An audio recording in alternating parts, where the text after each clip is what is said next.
our estimate is Kharkiv town or city would have around 300. Okay, Sumy something 700 plus, and Pisochin we started off with around 900, 800 something, 900 around.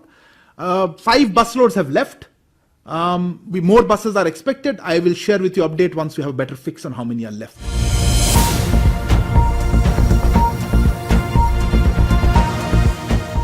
विदेश मंत्रालय ने कहा कि रूस Ukraine युद्ध में फंसे कई भारतीयों को रूसी सेना से छुटकारा मिल चुका है। उन्होंने कहा है कि मॉस्को में भारतीय दूतावास के सामने लाए गए हर मामले को रूसी अधिकारियों और नई दिल्ली में रूसी दूतावास के साथ गंभीरता से लिया गया है। लेकिन क्या आप जानते हैं कि 2022 में रूस ने यूक्रेन पर जब आक्रमण किया था तो उस समय कुछ भारतीय भी वहां फंस गए थे। क्या आप जानते हैं कि उन्हें रूसी सेना में शामिल कर लिया गया था? क्या आप ये भी जानते हैं कि उन्हें अपने देश वापस लौटने के लिए कितनी मुश्किलों का सामना करना पड़ा? अगर नहीं तो आपको इस वीडियो को जरूर देखना चाहिए, जिसमें हम आपको इन सभी सवालों के जवाब बताएंगे। चलिए शुरुआत करते हैं। नमस्कार, आप देख रहे हैं एयर न्यूज और मैं हूं आपके साथ तनु शर्मा। 2022 में रूस ने यूक्रेन पर एक बड़े पैमाने का आक्रमण किया था, जिसमें लाखों लोगों की जान चली गई थी और करोड़ों लोग बेघर हो गए थे। इस आक्रमण में कई भारतीय भी फंस गए थे जो यूक्रेन में शिक्षा, रोजगार या पर्यटन के लिए गए हुए थे। उन्हें रूसी सेना में शामिल कर लिया गया था, जिनमें से उन्हें यूक्रेन के खिलाफ लड़ने के लिए मजबूर किया गया था। उन्हें अपने परिवार और दोस्तों से अलग कर दिया गया था और उन्हें अपने देश की नागरिकता और अधिकारों से वंचित कर दिया गया था।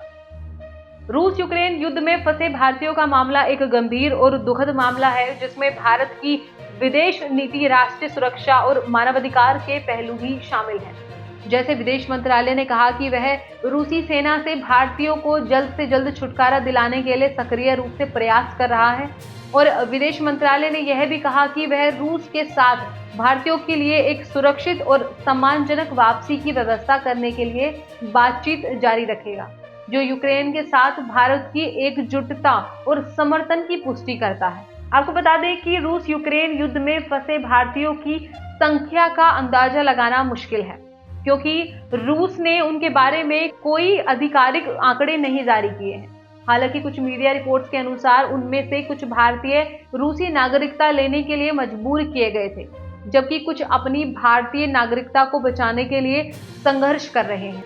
रूस यूक्रेन युद्ध में फंसे भारतीयों के परिवारों और दोस्तों को भी बहुत पीड़ा और चिंता का सामना करना पड़ा है। उन्होंने अपने प्रियजनों के बारे में कोई समाचार नहीं मिल पा रहा है और उनके लिए प्रार्थना करते रहे हैं। कुछ भारतीय संगठनों और नेताओं ने भी रूस यूक्रेन युद्ध में फंसे भारतीयों के लिए आवाज उठाई है और उनकी मदद के लिए अपील की थी। रूस यूक्रेन युद्ध में फंसे भारतीयों का हाल एक दर्दनाक और शर्मनाक सच है, जिसे हम भूल नहीं सकते। यह एक ऐसा युद्ध है जिसमें भारतीयों को अपने ही देश के खिलाफ लड़ने के लिए मजबूर किया गया है, और एक ऐसा युद्ध है जिसमें भारतीयों को अपनी आजादी, गौरव और अस्तित्व से वंचित किया गया है। यह एक ऐसा युद्ध है जिसमें भारतीयों को अपने परिवारों और दोस्तों से अलग कर दिया गया है। हमें इस युद्ध का विरोध करना चाहिए और रूस यूक्रेन युद्ध में फंसे भारतीयों के लिए न्याय और सहायता मांगनी चाहिए। तो ये थी हमारी आज की खास रिपोर्ट, जिसमें हमने आपको रूस यूक्रेन युद्ध में फंसे भारतीयों के बारे में बताया।